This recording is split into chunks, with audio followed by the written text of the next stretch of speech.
Gini, pernah nggak sih kepikiran waktu lihat sapi atau kambing disembelih, sebenarnya siapa sih yang lagi dikorbankan?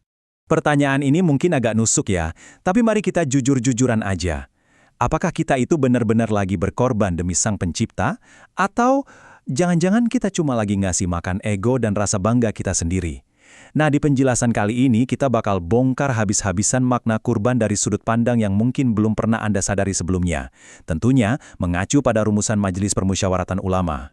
Kalau kita bedah sedikit, kata kurban itu asalnya dari bahasa Arab kurb, yang artinya dekat. Terus ditambah akhiran an yang melambangkan kesempurnaan. Jadi, ya ini tuh bukan sekedar rutinitas atau ritual potong-potong daging tiap tahun. Bukan itu. Ini adalah sebuah perjalanan spiritual yang sangat dalam.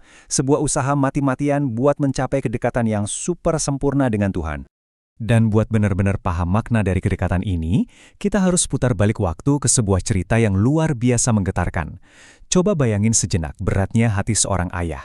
Nabi Ibrahim yang udah nunggu punya anak bertahun-tahun lamanya, tiba-tiba diminta mengorbankan putra satu-satunya yang paling dia sayang, Ismail. Terus, apa jawaban sang anak? Gila, ini bikin merinding sih. Dia bilang, "Wahai ayahku sayang, kerjakanlah apa yang diperintahkan Allah kepadamu. Insya Allah, engkau akan mendapatiku termasuk anak-anak yang sabar." Bayangin, itu adalah puncak ketaatan, sebuah penyerahan diri yang benar-benar total tanpa syarat. Oke, kita masuk lebih dalam nih. Mengingat bobot sejarahnya yang sedahsyat itu, wajar kalau para ulama ngasih perhatian ekstra ke hukum ibadah ini. Memang ada beda pandangan, tapi esensinya tetap sama kok. Misalnya nih, menurut Abu Hanifah, kurban itu hukumnya wajib buat mereka yang menetap dan mampu. Tapi mayoritas atau jumhur ulama kayak Imam Syafi'i, Imam Malik, dan Ahmad bin Hambal, mereka sepakat ini tuh sunnah mu'akkad, alias sunnah yang sangat-sangat dianjurkan. Intinya apa? Kalau kita lagi punya rezeki lebih, ibadah ini ibaratnya pantang banget buat dilewatkan. Mari kita bedah aturannya, karena ternyata nggak bisa sembarangan juga. Kurban kita nggak bakal sah kalau nggak memenuhi syarat-syarat fisik ini. Pertama, pastikan kita mampu beli hewannya tanpa harus maksain diri sampai ngutang sana-sini.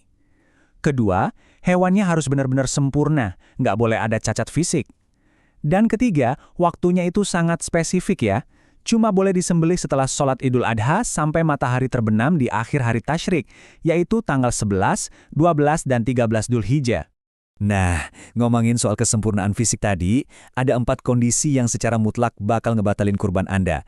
Berdasarkan hadis riwayat Tirmizi, catat baik-baik ya, matanya buta sebelah dan itu kelihatan jelas, kakinya pincang parah, hewannya benar-benar kelihatan sakit, dan terakhir, hewannya kelewat kurus sampai sumsum tulang belakangnya habis. Tapi ada satu fakta fikih yang lumayan unik di sini. Kalau menurut kitab Kifayat Al-Akhyar, hewan yang telinga atau ekornya putus itu memang nggak sah. Tapi anehnya, hewan yang udah dikebiri atau malah tanduknya pecah, itu justru masih sah-sah aja buat dikurbankan. Selain masalah fisik, umurnya juga diatur super presisi. Coba perhatikan tabel ini. Buat unta, minimal umurnya 1 tahun atau lebih. Sapi dan kerbau wajib minimal 2 tahun. Nah, untuk kambing, usianya juga 2 tahun atau minimal udah pupak, alias gigi depannya udah tanggal. Kalau domba, minimal 1 tahun. Aturan umur ini bukan sekedar formalitas loh, ini tuh jaminan kualitas. Biar kita sadar kalau yang kita persembahkan ke Sang Pencipta itu bukanlah hewan yang masih anak-anak atau belum layak potong. Jadi, poin krusialnya adalah semua aturan fikih yang ketat tadi itu sebenarnya cuma jembatan menuju kebijaksanaan yang jauh lebih besar. Ibadah kurban itu punya 2 dimensi yang jalan barengan. Secara vertikal, ya jelas, ini buat ngedobrak batas antara kita sama Allah. Tapi secara horizontal, ini adalah instrumen sosial yang luar biasa jenius. Kurban ngebangun jembatan solidaritas yang nyata antara mereka yang hidupnya serba kecukupan dengan mereka yang mungkin cuma bisa ngerasain nikmatnya makan daging setahun sekali. Dan disinilah kita sampai pada sebuah tamparan kerasnya. Sesuatu yang bakal mengubah total cara pandang Anda soal ibadah ini selamanya. Coba resapi dalam-dalam kutipan tajam dari Imam Al-Ghazali ini. Ternyata, kurban itu sebenarnya adalah simbol dari penyembelihan sifat-sifat kebinatangan di dalam diri kita sendiri. Pisau tajam itu harusnya nggak cuma motong urat nadi sang hewan di lapangan aja. Pisau itu harusnya ikut menyayat habis keserakahan, ketamakan, keculasan, dan ego pengen menang sendiri di dada kita. Ya, sifat-sifat buas di dalam kita lah yang sebenarnya lagi disembelih. Dari kesadaran yang menampar inilah, Majelis Permusyawaratan Ulama merumuskan 7 pesan moral kurban yang langsung nusuk ke berbagai peran kita di masyarakat. Mari kita bongkar satu-satu dengan cepat. Pertama, Buat para pemimpin, sembelihlah hasrat buas kebinatangan Anda akan kekuasaan. Pesan ini ngingetin para elit pemerintahan, mulai dari tingkat presiden, anggota dewan, sampai ke Pak RT di kampung. Anda itu cuma akan dipandang bermartabat di mata Tuhan dan manusia kalau berani membuang jauh-jauh sifat rakus dan tamak dalam kepemimpinan Anda. Kedua, ini panggilan tegas buat para pengusaha dan pebisnis. Sembelih kebiasaan curang Anda hari ini juga. Potong habis tuh niat buruk ngurang-ngurangin timbangan, nipu pembeli, apalagi praktek riba yang mencikik.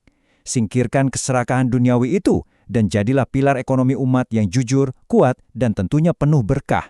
Ketiga, peringatan keras banget bagi para penegak hukum, para hakim, jaksa, pengacara, dan polisi. Sembelih keinginan kotor di hati Anda untuk memperjualbelikan keadilan. Tolak mentah-mentah yang namanya suap, jauhi mafia peradilan, dan jangan pernah main-main sama hukum. Asah terus kejujuran di hati nurani Anda untuk menegakkan keadilan yang sejati. Adil ke siapa saja tanpa pandang bulu.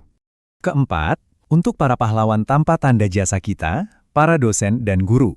Sembelih sikap apatis dan rasa malas Anda. Dan ini tuh mengilustrasikan dengan sangat brilian apa yang jadi tujuan tertinggi dari sebuah pendidikan. Ayo berjuang keras melahirkan generasi yang punya otak Jerman, tapi berhati Mekah. Artinya, Anda harus siap berkorban waktu dan tenaga demi menggabungkan kecerdasan otak yang super tajam dengan kelembutan empati dan akhlak mulia di dalam diri murid-murid Anda. Kelima, sekarang mari kita bawa ini ke dalam rumah kita sendiri, khusus untuk para orang tua. Sembelih kebiasaan buruk yang cuma ngasih anak-anak Anda sekedar waktu sisa dari kesibukan kerja Anda seharian. Jadikan Nabi Ibrahim sebagai standar emas dalam mendidik. Kasih anak Anda perhatian yang utuh. Didiklah mereka di waktu-waktu terbaik Anda, dan ajarkan mereka untuk mengenal dan mencintai Tuhan melebihi apapun di dunia ini. Keenam, pesan ini meluncur langsung buat para generasi muda, buat anak-anak dimanapun kalian berada. Sembelih rasa ego dan sifat membangkang di dalam diri kalian. Coba deh jadikan Nabi Ismail sebagai panutan paling ultimate. Bayangin kesabaran dan rasa hormat luar biasa yang dia tunjukkan ke ayahnya, walau dia tahu itu menuntut nyawanya sendiri. Jadilah anak yang patuh, hormat dan punya kesabaran tanpa batas. Dan akhirnya, pesan ketujuh, ini untuk kita semua. Coba kita tarik napas dalam-dalam sebentar. Mulai hari ini, ikhlaskan dan korbankanlah nyamannya kasur empuk dan tidur malam Anda demi bersujud di sepertiga malam. Korbankan rasa sayang pada manisnya harta dengan mengeluarkan zakat dan sedekah tanpa ragu. Korbankan nyamannya kursi jabatan yang lagi Anda duduki sekarang demi benar-benar turun melayani mereka yang di bawah Anda. Jadikan semua yang menempel pada diri kita hari ini semata-mata cuma sebagai alat, sebagai jalan untuk terus mendekat kepadanya. Jadi, pada akhirnya, pertanyaannya bukan lagi sebesar apa sapi atau kambing yang sanggup Anda beli, melainkan kenyamanan duniawi mana dan sifat kebinatangan apa yang siap Anda letakkan di bawah pisau hari ini.